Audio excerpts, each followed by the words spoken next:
mashinani motorini kompyuter diagnostika qilsa, mana shunaqa tarzda sinematik ko'rsatib beradi kompyuter deb tushunishadigan odamlar. Assalomu alaykum akalar, bugun sizlar bilan ichki yonuv dvigateli haqida gaplashamiz. Tak, ichki yonuv dvigateli bu mashinani motori. Ko'rishingiz mumkin. YouTube'da sinematik qilib bergan motor ishlash prinsipi. Ko'pchilik menga savol beradi, keladi, ukamnida kompyuter diagnostika qilib o'tirgan paytimda parametr ko'rsatadi. Mana bunaqa yuraverishiga o'xshagan parametrlarni, sifrlar ko'rsatadi. Kelyapti-da, ukamnida ha ketsam, menga motorda qanaqa suv aylanyapti, moy qanaqa yuryapti, porshni qanaqa chiqib tushyapti, porshni usti kirib bo'lib qolmaganmi ko'rib ber deyapti-da. Jon aka, shuning mashinani motorini kompyuter diagnostika sinematik ko'rsatib bera olmaydi.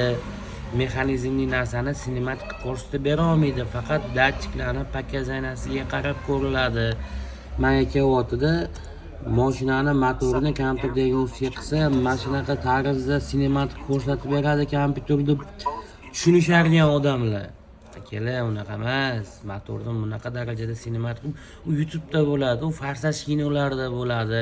Kompyuter diagnostikani mashinani ko'tiga tiqqanda motorini mana bunaqa tarzda sinematik ko'rsatib beradi deb o'ylashadigan odamlar.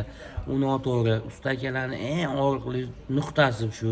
Usta akalar, aytinglar bu mijozlarga, elektrik akalarga iltimos qilamiz.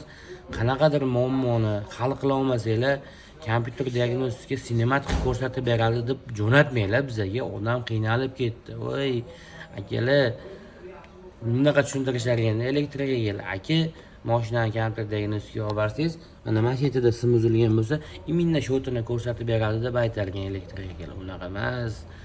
Kulgimni his etmanglar. Bunaqa sinematik bo'lmaydi.